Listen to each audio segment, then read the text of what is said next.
My dear all friends, welcome in my video lecture session. My name is Ashish Kumar. I am assistant professor in mass communications department in Babu Banarsidas university Lucknow. जैसा कि पिछले lecture में हम लोगों ने discuss किया था टेबलाइट और ब्रॉड सेट के बारे में, दोनों के डिफ्रेंशिएट, दोनों के टूल टेक्निक के बारे में हमने बात किया था। इसके साथ ही दोनों की हिस्ट्री, टेबलाइट की history, the history of broadsheet, then उसके जो एडवांटेज क्या है ब्रॉड सेट के, टेबलाइट के क्या एडवांटेज है, डिसएडवांटेज क्या है, इसके साथ ही क्या क्या कौन कौन से इंफॉर्मेशन जो है दोनों टेबलाइट में किया जाता है और ब्रॉड सेट में कौन किस तरह के इंफॉर्मेशन जाते हैं, इस पर हमने बात किया था, जो काफ़ी बहुत ही इम्पॉर्टेंट था। और इसके साथ ही जो जो टेबलाइट और जो ब्रॉड शीट के जो बेसिक डिफरेंशिएट थे उस पर हमने बात किया था। तो इससे एक नए इन्फॉर्मेशंस हमने नया मिला। इसके साथ ही अगर कोई मुझसे पूछे या आप लोगों से पूछेगा कि what is the big difference between the tabloid and broadsheet, then you can easily can say जो हमने बताया वो आप इजी वे में काउंट करवा सकते हैं। आज जो हम लोग बात करेंगे वो लेआउट पर बात करेंगे। तो लेआउट पर बात करेंगे तो लेआउट के जो कौन कौन से टूल टेक्निक हैं, लेआउट कितना इम्पोर्टेंट होता है, लेआउट क्या जो कंसर्न होता है, इफ़ेक्टिव कम्युनिकेशन होता है कि नहीं होता है, इस पर बात करेंगे। इसके साथ ही लेआउट डिज़ाइनिंग में कौन कौन से जो उनके टूल हैं, उनके टेक्निक हैं, कलर जो उनके एक कलर ग्रामर है, जो डिसिप्लिन है कलर का, उसके क्या इम्पोर्टेंट रोल है लेआउट डिज़ाइनिंग में, इस पर हम बात करेंगे। इसके साथ ही ये भी चीज़ों को समझने की कोशिश करेंगे कि लेआउट डिज़ाइनिंग जो होता है प्रेजेंट सिनेरियो में वो हमारे लिए कितना इम्पोर्टेंट मायने रखता है। तो इन सब चीज़ों पर बातचीत करेंगे। लेकिन आपको पता है कि मैं अपने लेक्चर की शुरुआत जो है सबसे पहले अपने सिलेबस से करता हूँ, आपको कोर्स के बारे में जानकारियाँ देता हूँ ताकि आपको किसी तरह का मिसगाइड या मिस कंसेप्शन न रह सके। तो आपका कोर्स का नाम BAJMC, course code BJMC 4104, semester first, session 2020 और 2021, subject introduction to digital media. नाम आपको पता ही है। कॉन्टैक्ट नंबर आपको मैं फिर से रिपीट कर देता हूँ, वैसे हमारे स्क्रीन पर भी आपको ईमेल आईडी दिख रहे होंगे, आशीष कुमार जौहर @BBDU.AC.in। इस पर आप हमें कांटेक्ट भी कर सकते हैं। अब हम बात करते हैं आपके सिलेबस की। तो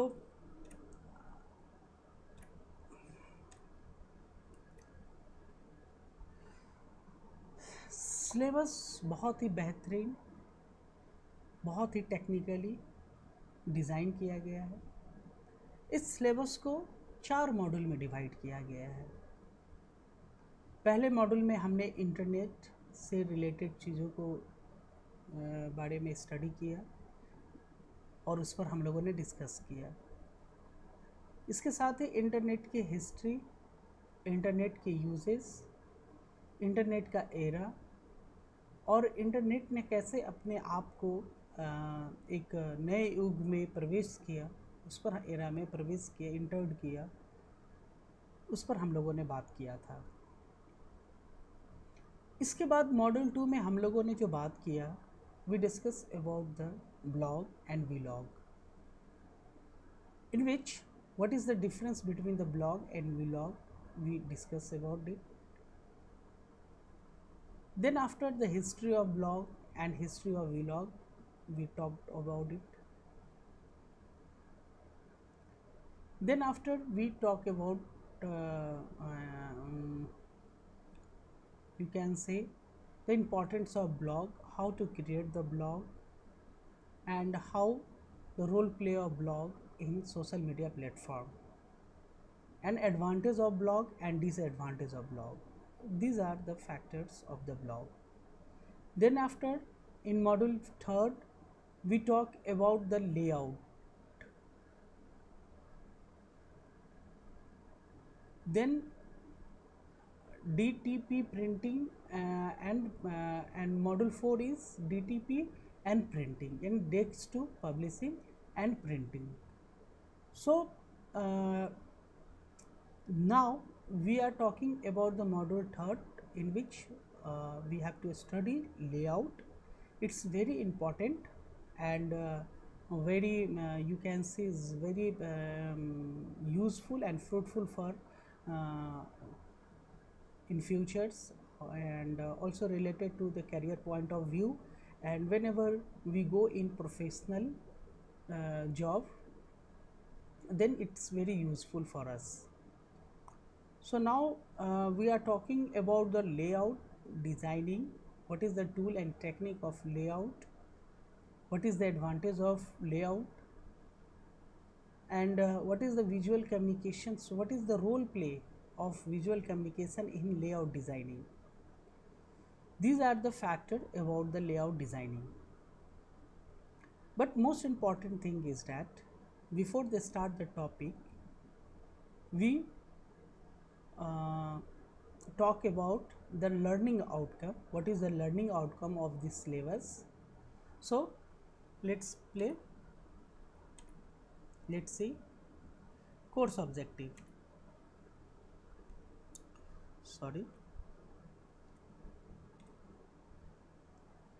A student should have knowledge of various applications of information technology in media, able to describe basic of design and graphics, to understand the principle of design to various form of visual design.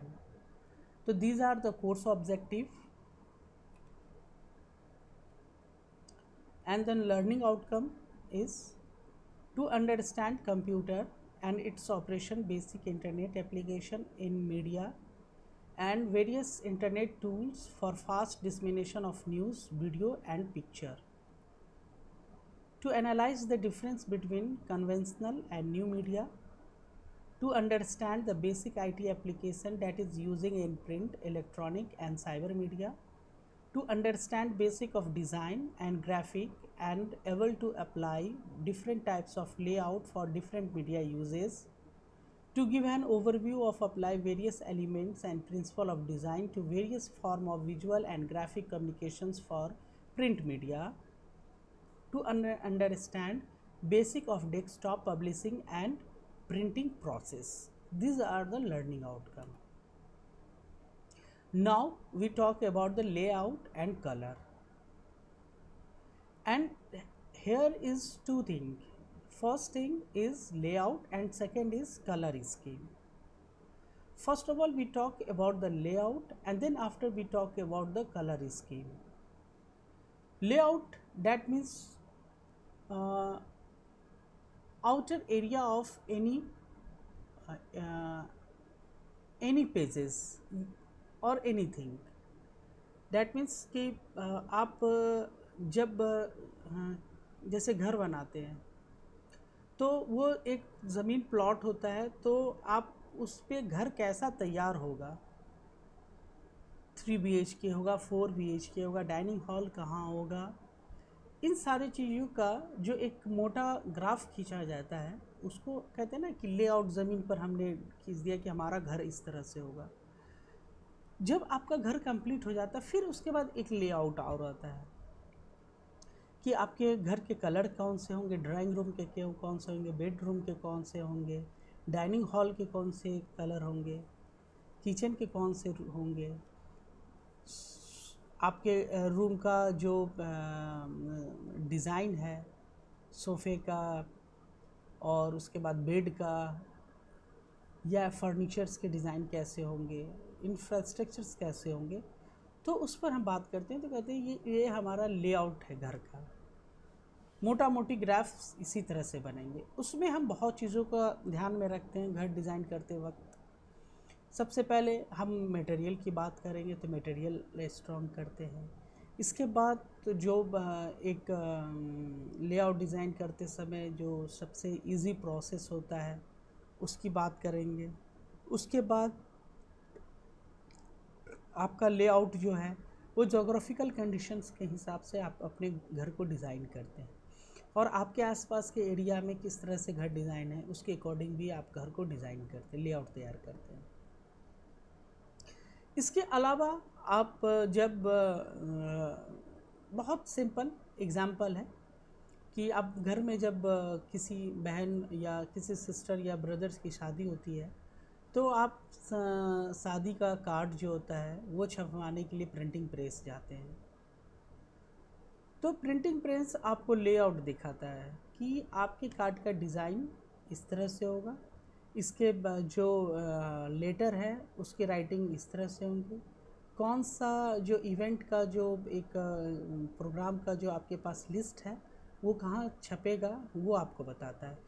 तो एक layout आपके colour कौन से होंगे, letter के size, font size क्या होंगे, उस लेटर का कलर कौन सा होगा, उसमें इलेक्ट्रिशियंस क्या जाएंगे, पिक्चर किस तरह के जाएंगे, तो वो सब चीज़ें जो आपको बताता है that is called the layout. यानी एक ब्लैंक पेपर पे, ब्लैंक सीट पे या ब्लैंक किसी चीज़ पे आप उसको कलर के थ्रू, इमेज के थ्रू, टेक्स्ट के थ्रू बैलेंस करते हैं ताकि वो देखने में खूबसूरत लगे। आप जब पेंटिंग बनाते हैं या बनाते होंगे, या जो बच्चे पेंटिंग बनाते हैं आप आपने देखेंगे आसपास या घर में हो, तो एक वाइट पेपर पे वो कुछ पेंट बनाते हैं, गांव का सीन, शहर का, पहाड़ का, झरने का। तो उसके आसपास एरिया में वो कुछ जो पहले मान लिया जाए कि वो एक घर बना रहे हैं, ठीक है, एक सिंपल घर बना रहे हैं, तो उस घर का जो डिज़ाइन उसने घर बनाया, उसके बाद जो उसके लेफ़्ट और राइट और जो ऊपर और नीचे जो ब्लैंक स्पेस है उसको भी कहीं ना कहीं फुलफ़िल करने की कोशिश की करता है बच्चा। कहीं पर सूरज बना देता है, कहीं पेड़ बना दिया ब्लैंक्स पे, कहीं पे रोड बना दिया, कहीं पर कुछ जानवर को दिखा दिया। तो वो पूरे अपने जो ब्लैंक पेपर है उसको फुलफ़िल करने की कोशिश करता है। इसके साथ ही उस पूरे जो उसने पिक्चर्स को ड्रॉ किया है उसको कलर के थ्रू भरने की कोशिश करता है। अगर सूरज है, उगता हुआ है या डूबता हुआ है, तो रेड ऑरेंज के कॉम्बिनेशन से वो दिखाने की कोशिश करता है। इसके साथ ही ट्री है तो ग्रीन, घर है तो उसके ब्लू या कुछ ऐस कलर के या एक्सलेटी कलर्स के जो कलर होते हैं उससे दिखाने की कोशिश करता है। फिर जो आसपास के घास लगे होते हैं तो ग्रीनरी दिखाने की कोशिश करता है। तो ये जो कलर टेक्सचर है और जो कॉम्बिनेशंस है ड्राफ्ट का कि हम किस पर्सपेक्टिव में बना रहे हैं डिज़ाइन को। अगर गांव का है तो हम उसी हिसाब से लेआउट डिज़ाइन करते हैं कि लग जाए कि ये गांव का सीन है, और उसी हिसाब से हम कलर को भी देते हैं, चूज़ करते हैं। ऐसा नहीं है कि आप पेड़ का डिज़ाइन कर रहे हैं तो आप उसमें येलो पत्ती डाल देंगे, तो वो फिर रिलेवेंट कहीं से भी नहीं होगा। तो इस बात का पूरा ध्यान रखना होगा आपको। तो लेआउट डिज़ाइन करते वक्त आप इस बात का ख्याल रखें अपने जहन में, अपने दिमाग में, इस बात को पूरी तरह से, यानी आप ये दिमाग में फिट कर लें कि लेआउट डिज़ाइन करते वक्त आप किस सब्जेक्ट के लिए डिज़ाइन कर रहे हैं, it's a most important thing. And second thing is colour, and third thing is text. चाहे आप एडवर्टाइजिंग के लिए, किसी प्रोडक्ट के लिए आप लेआउट डिज़ाइन कर रहे हैं, और समझिए कि आप कोई सैनिटाइज़र प्रोडक्ट के लिए आप कोई एडवर्टाइजमेंट बना रहे हैं प्रिंट के लिए, तो उसमें आपको सबसे पहले जो प्रोडक्ट है उसकी इमेज आप देंगे। फिर उस इमेज को आप किसी न किसी कलर से भरने की कोशिश करेंगे उसके आसपास के एरिया को। इसके साथ ही कुछ ऐसा सिंबल देंगे कि ये सैनिटाइज़र जो है और सैनिटाइज़रों से बहुत अलग है, और कलर इफ़ेक्ट्स इस तरह से देंगे कि एक बार में देखकर समझ में आ जाए कि ये प्रोटेक्टिव है, ये यूज़फुल है, ये यूनिक है, और कोविड-19 के लिए ये बहुत ही प्रोटेक्टिव है। इसके साथ ही आप उसमें जो टेक्स्ट फिलअप करेंगे, यानी जो उस सैनिटाइज़र का जो इन्फॉर्मेशन है उसको बुलेट में देंगे, मोटे मोटे अक्षरों में देंगे, और जो इम्पोर्टेंट पॉइंट है उसी को पॉइंट आउट करेंगे। ठीक है। उसके बाद उस पर कुछ ऐसा एट्रैक्टिव वर्ड लिखने की कोशिश, कुछ ऐसा इफ़ेक्टिव पंच लाइन लिखेंगे ताकि लोगों के जहन में, दिमाग में, माइंड में बहुत दिनों तक ये चीज़ रहे कि आप जब दुकान पे जाए किसी मेडिकल शॉप पे और उससे आप हैंड सैनिटाइज़र मांगे और हैंड सैनिटाइज़र उसके पास मान लिया जाए नहीं है किसी ब्रांड का, तो आप बोले कि नहीं एक्स, मान लीजिए आप एक्स ब्रांड के लिए जा रहे हैं, तो आप दुकानदार ने बोला भैया हमारे पास एक्स ब्रांड के कोई सैनिटाइज़र नहीं है। आपके दिमाग में वो इफ़ेक्टिव लाइन, वो इमेज, वो कलर, वो तुरंत विजुअलाइज हो जाए और आप तुरंत बोल देते हैं कि भैया वाई एक सैनिटाइज़र आया है आपके पास। दुकानदार तुरंत बोलेगा कि हाँ है। तो ये होता है लेआउट डिज़ाइनिंग का इफ़ेक्टिव कम्युनिकेशन।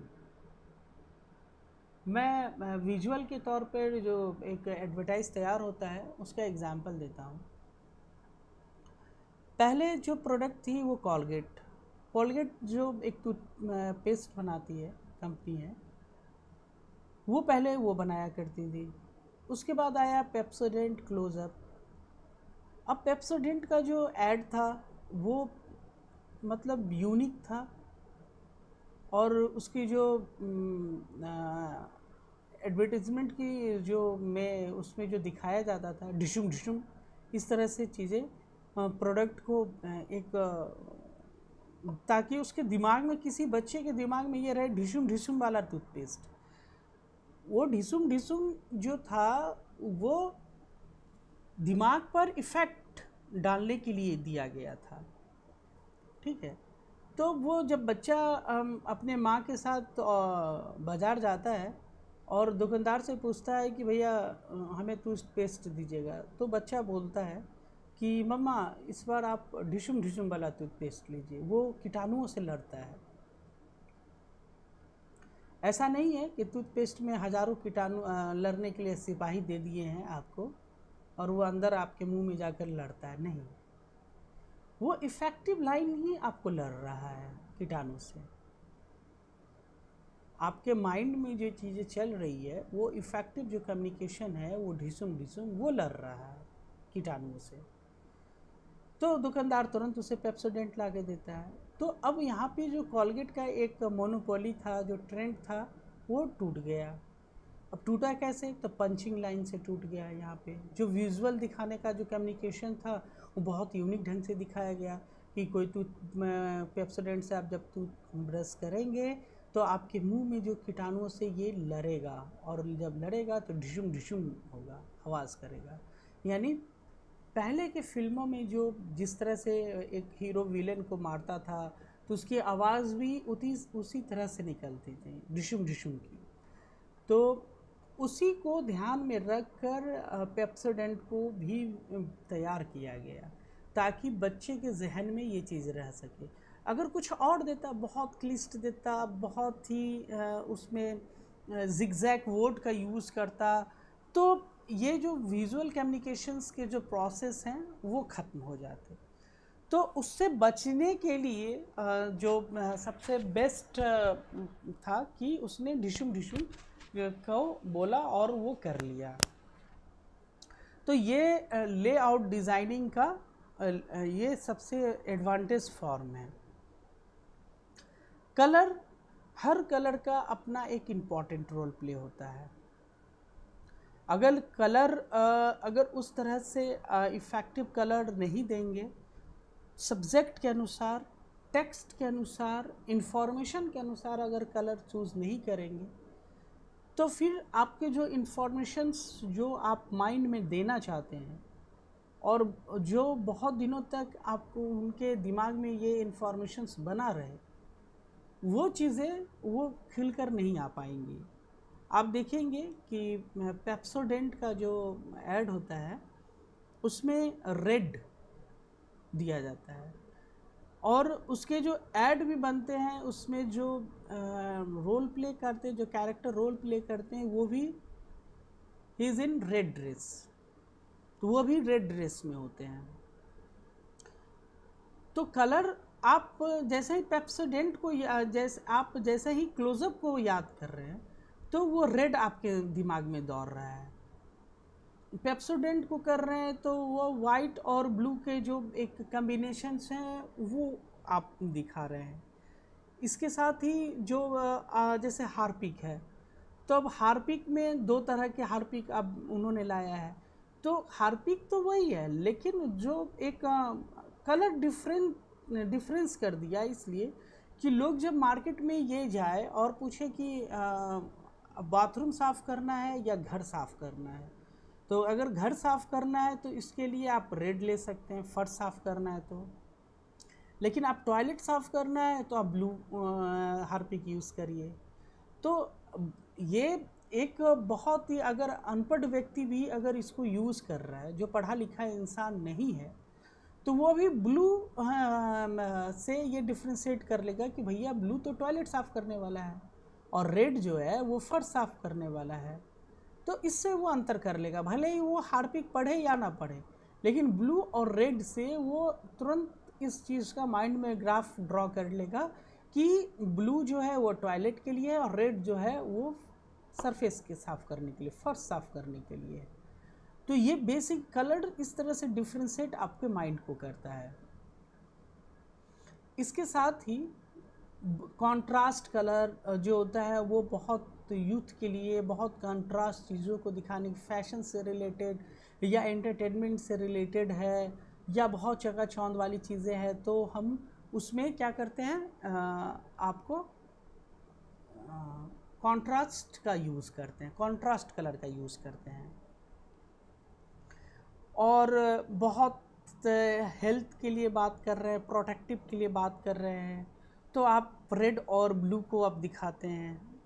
तो blue is a soft and very effective colour, very cool colour, तो इसलिए लोग ब्लू कलर को ज़्यादा पसंद भी करते हैं। अब येलो है तो येलो के जो सिंबॉलिज़म है वो अलग है, ब्राइटनेस है येलो का, उसके जो वेव लेंथ है बहुत ज़्यादा है, तो आप दूर से भी येलो को देख लेते हैं। तो इसलिए बड़े बड़े होर्डिंग जो होते हैं, ब्लू कलर से ही वो येलो कलर के ही ज़्यादातर आउटडोर होर्डिंग होते हैं। तो ये कलर जो होता है ये डिफ्रेंशिएट करता है।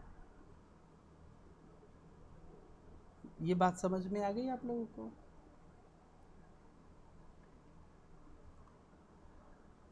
अब चलिए लेआउट क्या है इसके बारे में थोड़ा जानने और समझने की कोशिश करते हैं।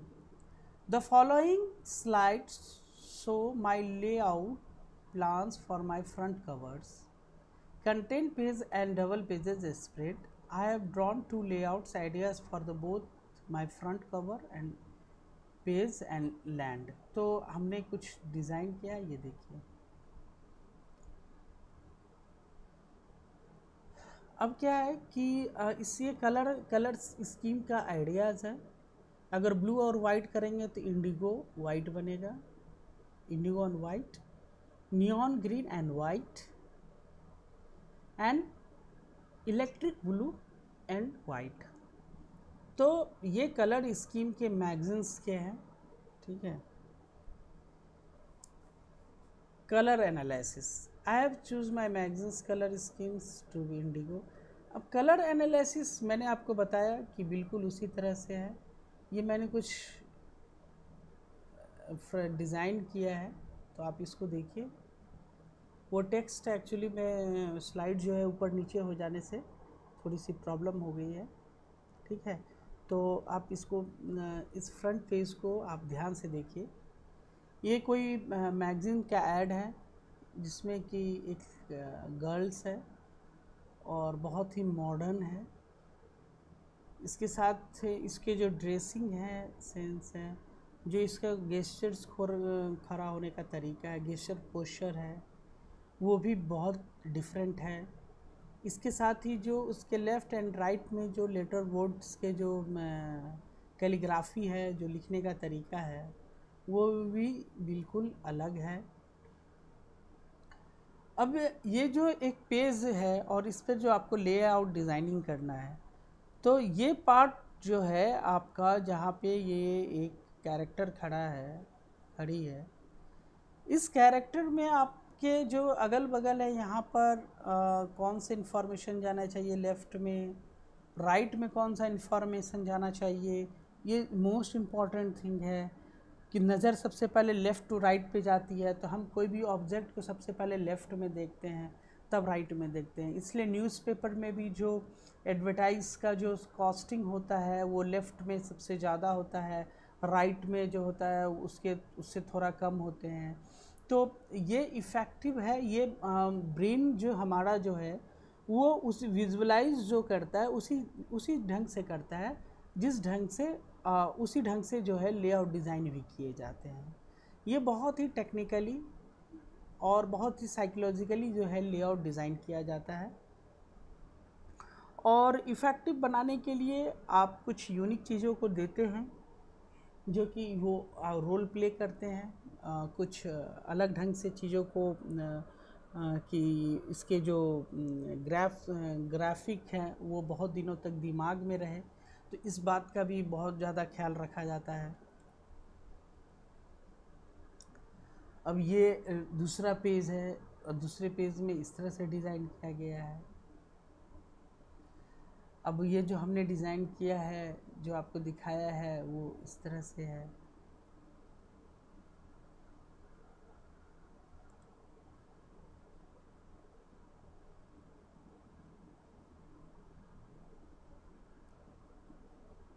अब मेन हेडिंग है, टेक्स्ट है, कहाँ जाएगा, bold, side, left, right, column, main pages, ये सब चीज़ों का ध्यान में रखा जाता है कि आपके सेंटर में क्या होगा, टेक्स्ट होगा, मेन कॉपी कहाँ पर लिखा जाएगा, हेडलाइन कहाँ पे होंगे, सबटाइटल कहाँ पे होंगे, कौन से इन्फॉर्मेशंस को लेफ़्ट में रखा जाएगा, कौन से इन्फॉर्मेशंस को राइट में रखा जाएगा।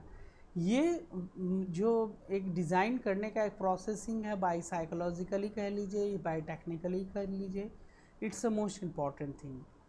इस बात का हमेशा ध्यान में रखा जाता है। इसलिए लेआउट डिज़ाइन करते वक्त हमें पूरी तरह से इस बात के जहन में रखना होगा कि कलर को, थ्योरी को हमें ध्यान में रखना होगा। विजुअल कम्युनिकेशंस के जो टूल एंड टेक्निक है उसे भी हमें ध्यान में रखना होगा। इसके साथ ही जो विजुअल कम्युनिकेशन को इफ़ेक्टिव कैसे बनाया जाए उसको भी ध्यान में रखना होगा। इसके बाद जो टेक्स्ट है, इमेज है, कलर थ्योरी है, सारे चीज़ों को हमें ध्यान में रखना बहुत ज़रूरी है। अगर इनमें से एक भी चीज़ों को आप थोड़ा सा भी अगर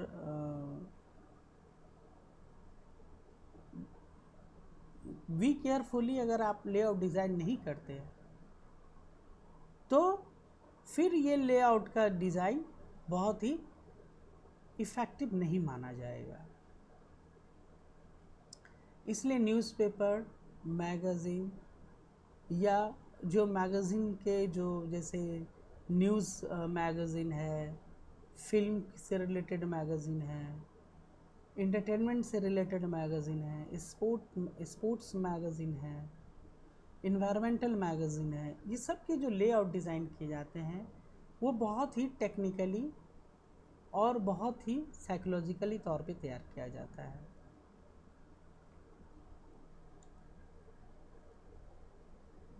अब ये है मेन पेजेस।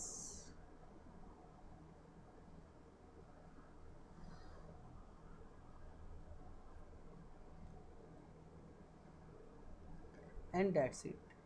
तो आज के लेक्चर में हमने इस चीज़ों को समझने की कोशिश किया कि आप कैसे लेआउट डिज़ाइंस को तैयार करते हैं, कलर थ्योरी कितना इम्पॉर्टेंट है किसी भी लेआउट डिज़ाइनिंग के लिए, उसके बाद लेआउट डिज़ाइनिंग में जो टूल टेक्निक यूज़ किए जाते हैं कैसे किए जाते हैं, इन सब चीज़ों का ध्यान रखते हैं।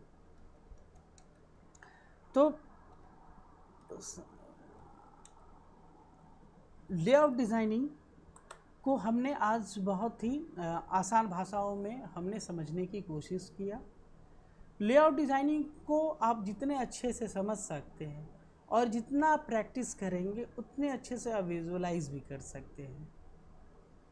आप लेआउट डिज़ाइनिंग को एक्सरसाइज करने के लिए जो मार्केट में जितने भी मैगज़ीन है, न्यूज़पेपर है, या इसके अलावा इंटरनेट पर देखिए कि जो डिजिटल प्लेटफॉर्म पर जो काम हो रहे हैं लेआउट के, वो किस तरह से वर्क हो रहे हैं, कौन कौन से कलर को यूज़ कर रहे हैं, कौन सा कलर कितना इफ़ेक्टिव है और हम कैसे किसी चीज़ को इफ़ेक्टिव बना सकते हैं, सब चीज़ों पर आपको ऑब्ज़र्व करना बहुत ज़रूरी है। तभी आप एक बेहतर लेआउट डिज़ाइन तैयार कर सकते हैं। जैसे फेसबुक को आप लेंगे तो फेसबुक पर एक ब्लू बैकग्राउंड होता है और उस पर वाइट से फेसबुक लिखा होता है।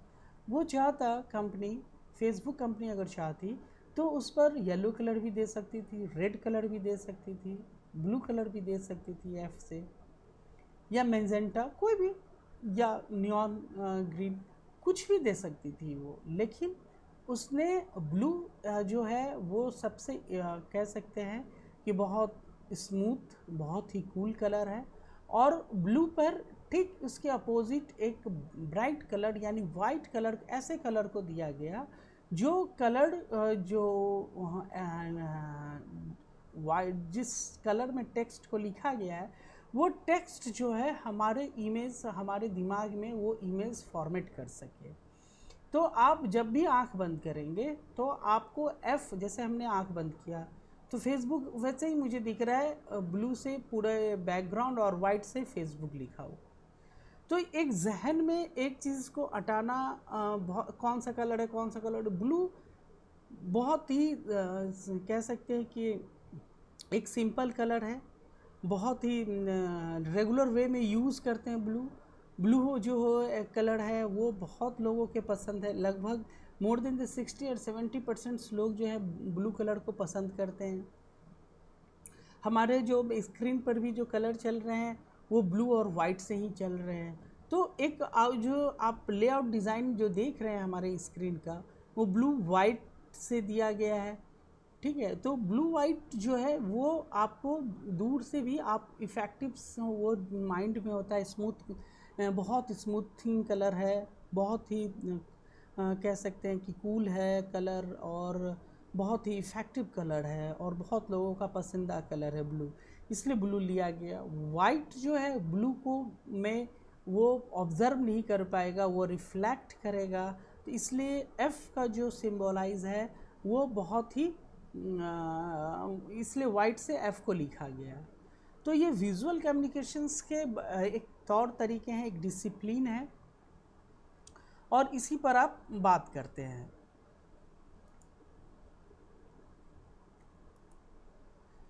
तो वीडियो तो layout designing, colour scheme, colour theory को समझना, उसी के हिसाब से डिज़ाइन करना, ये बहुत ज़रूरी होता है। उससे भी ज़्यादा मोस्ट इम्पॉर्टेंट ये हो जाता है कि आप एक्सरसाइज करें। अब एक्सरसाइज कैसे करना है, तो एक्सरसाइज करने की कुछ तौर तरीके हैं, कुछ डिसिप्लिन है। आप उसको अगर आप करते हैं तो आपके जो विजुअलाइजेशन है, जो इमेजिनेशन है, वो और भी स्ट्रांग होगा। तो आप इसको एक्सरसाइज के तौर पर कैसे करेंगे, तो मार्केट में जो डिफरेंट काइंड के मैगज़ीन है उसको देखिए, उसको समझने की कोशिश करिए कि किस कॉन्टेस्ट में लिखा गया है, हेडलाइन कहाँ लिखा गया है, सब टाइटल कहाँ लिखा गया है, इन्फॉर्मेशन कहाँ दिया गया है, कौन सा कलर यूज़ किया गया है। तो ये जो जितने भी इन्फॉर्मेशन हैं ये सारे आपको इफ़ेक्टिव कम्युनिकेशंस और एक इफ़ेक्टिव लेआउट तैयार करने में मदद करता है। तो अगर आप अपने विजुअल को और भी स्ट्रॉन्ग करना चाहते हैं, आप अपने विजुअलाइजेशंस को और भी स्ट्रॉन्ग करना चाहते हैं, तो आप इस तौर पर भी वर्क कर सकते हैं। ये अच्छा प्रोसेस है। और एक अच्छे लेआउट डिज़ाइन करने के लिए, अगर आपको कभी मौका मिले लेआउट डिज़ाइन करने के लिए, कोई भी फ्रीलांसिंग तौर पर भी अगर आप काम कर रहे हैं, तो इस बात का ध्यान रखें कि आप उनसे पूछें कि आपको किस प्रोडक्ट के लिए लेआउट डिज़ाइन करना है। ठीक है, इस प्रोडक्ट का जो एम क्या है वो आपको जानना बहुत ज़रूरी है। किस कॉन्टेस्ट में ये लेआउट डिज़ाइन करवाया जा रहा है, ये भी ध्यान में रखना ज़रूरी है। इसके साथ ही आप अपने प्रोडक्ट के लिए कौन सा कलर बेस्ट मानते हैं, वो उनसे आप जानकारी इकट्ठा करिए। ठीक है, उसके बाद आप ये कर सकते हैं कि आप अपने अगर पसंद से कहा जाए कि नहीं हमारे पास तो प्रोडक्ट है, आप हमें कोई बेहतर लेआउट डिज़ाइन करके दीजिए, ऐसा डिज़ाइन करके दीजिए कि हम उसको एक फॉरएवर हम उसको यूज़ कर सके, उस प्रोडक्ट लेआउट डिज़ाइन को। तो फिर आप उसको जो है एक अगर आपको टूल टेक्निक पता है, आपको कलर थ्योरी पता है, तो आप उसको इस तरह से लेआउट डिज़ाइन करके दे सकते हैं इफ़ेक्ट। तो जैसे कि आप देखते होंगे कि न्यूज़ चैनल्स के भी जो भी एक लेआउट डिज़ाइन होता है, स्क्रीन पर देखते हैं, फिर चैनल का लोगो होता है, तो वो भी एक लेआउट में ही आता है कि लेआउट उसके जो लोगो है उसका लेआउट तैयार करना है। तो एक बहुत ही क्रिएटिव वर्क के तौर पर काम करना, बहुत ही इफ़ेक्टिव बनाना, मिनिमम लाइन मैक्सिमम एक्सप्रेशंस देना, ये सब चीज़ें हो जाती है। तो जैसे NDTV का देखेंगे, जी न्यूज़ का देखें, आज तक का देखें, तो ये एक छोटे से चीज़ों में जो है ये बहुत चीज़ें कहने की कोशिश करता है। इसके साथ ही जो उसके लेआउट है इस तरह से तैयार होते हैं कि ये लग रहा है कि ये न्यूज़ के लिए ये चैनल है, ये सिर्फ यहाँ न्यूज़ की बात की जा रही है। आप उसी तरह से अगर आप ज्योग्राफिकल चैनल देखेंगे तो उसके भी सिंबल जो है उसी तरह से ज्योग्राफिकल चैनल के दिए जाते हैं, ताकि जो एक हम जो देख रहे हैं और हमारे अंदर जो समझ पैदा हो रही है वो समझ बहुत लॉन्ग इफ़ेक्टिव हो। अगर आप डिस्कवरी देख रहे हैं तो वो डिस्कवरी सिर्फ कोई ख़ास अमेज़न जंगल की बात नहीं कर रहा है, वो फॉरेस्ट की बात नहीं कर रहा है, वो पूरे वर्ल्ड की बात कर रहा है। जोग्राफी का मतलब पूरे वर्ल्ड हो गया। तो जब पूरे वर्ल्ड की बात करेगा तो उसके जो डिस्कवरी है तो वो डी है, तो डी में वो पूरे वर्ल्ड का मैप दिखाता है, ग्लोब दिखाता है, और उसके बाद डिस्कवरी लिखता है। फिर ओ जहाँ पर वो प्ले कर सकता है ग्लोब, जहाँ ग्लोब को ओ से सिंबल डी में वो फिट कर सकता है, सी में फिट कर सकता है, ठीक है, लेकिन वी में नहीं कर सकता है तो वहाँ वी में नहीं करेगा, आर में नहीं कर सकता है तो आर में नहीं करता है। तो आप मोस्टली देखेंगे डी में करता है या सी में करता है या ओ में करता है। तो इस तरह से वो इफ़ेक्टिव कम्युनिकेशंस को बनाते हैं और अपने आप को सिंबलाइज करने की कोशिश करते हैं कि इट्स अ जोग्राफिकल चैनल या डिस्कवरी चैनल, और इस पर जो दिखाए जाते हैं उसमें सॉरी जो फॉरेस्ट से रिलेटेड है, यानी क्लाइमेट की बात कर रहे हैं हम नेचर की बात कर रहे हैं, हम एनिमल की बात कर रहे हैं आपसे, तो हम जिस पर बात कर रहे हैं उससे रिलेटेड हमारा चैनल है और वो उसी तरह से सिम्बलाइज होता है। जो ज्योग्राफिकल चैनल्स के जो मैगज़ीन हैं उसको भी देखेंगे तो उसी तरह से भी लेआउट डिज़ाइन किए जाते हैं कि लग जाता है कि ये ज्योग्राफिकल चैनल है और इसमें जो है जीव जो स्पेसीज़ और एनिमल की बात हो रही है, क्लाइमेट की बात हो रही है, नेचर की बात हो रही है, तो ये सारी चीज़ों को जो है डिफ्रेंशिएट करता है और ये बहुत ही बेहतरीन ढंग से किया जाता है। ऐसा नहीं है कि कुछ भी उठाकर आप कलर डाल देंगे, कुछ भी उठाकर कुछ भी लिख देंगे, बिल्कुल ऐसा नहीं होता है। लेआउट डिज़ाइन करते वक्त इन्हीं सब चीज़ों का ध्यान रखें। अगर आप 2-3 थ्योरियों को आप अच्छे से समझ लेते हैं तो लेआउट डिज़ाइन करने में आपको बहुत हेल्पफुल होगा। तो लेआउट डिज़ाइन करने के लिए सबसे पहले कलर थ्योरी को आप बहुत अच्छे से समझें। इसके साथ ही जो विजुअल कम्युनिकेशंस के जो टूल टेक्निक हैं प्रिंसिपल ऑफ विजुअल कम्युनिकेशन है, एलिमेंट ऑफ विजुअल कम्युनिकेशन है, उसको आप अगर समझते हैं बेहतर ढंग से तो आप अच्छे से लेआउट डिज़ाइन कर सकते हैं। और इसको समझने के लिए आपको बहुत ही अच्छे ढंग से, अच्छे तरीके से आपको पढ़ना होगा, समझना होगा, तभी आप लेआउट डिज़ाइन कर सकते हैं। और एक बेहतर लेआउट डिज़ाइन करने के लिए आपको इन सब चीज़ों को भी समझना बहुत ही ज़रूरी है। और जिनके लेआउट डिज़ाइन तैयार हैं, बहुत बेहतर लेआउट डिज़ाइन है, उस लेआउट को भी समझना होगा कि आखिर इसमें जो कलर है ये कलर क्यों दिया गया है, इसमें जो टेक्स्ट और इमेज का जो फॉन्ट साइज़ है ये यही क्यों रखा गया है, इसमें जो मेन सब्जेक्ट है उसको कहाँ रखा गया है, इसके बाद जो है हेडलाइंस कहाँ लिखी गई है, सब टाइटल कहाँ लिखे गए हैं, पंच लाइन क्या है, टेक्स्ट जो उसके अंदर जो एक बुलेट पॉइंट है, जो इन्फॉर्मेटिव पॉइंट है, उसको कहाँ पर पुट किया गया है। तो इन सब चीज़ों से आप लेआउट और कलर स्कीम को अच्छे से समझ सकते हैं। आज के लेक्चर के लिए बस इतना ही। हम नेक्स्ट लेक्चर, वीडियो लेक्चर में और भी इम्पोर्टेंट टॉपिक पर बात करेंगे। तब तक के लिए मुझे दीजिए आज्ञा। आपका बहुत बहुत धन्यवाद। Thank you. आप स्वस्थ रहें, सुखी रहें।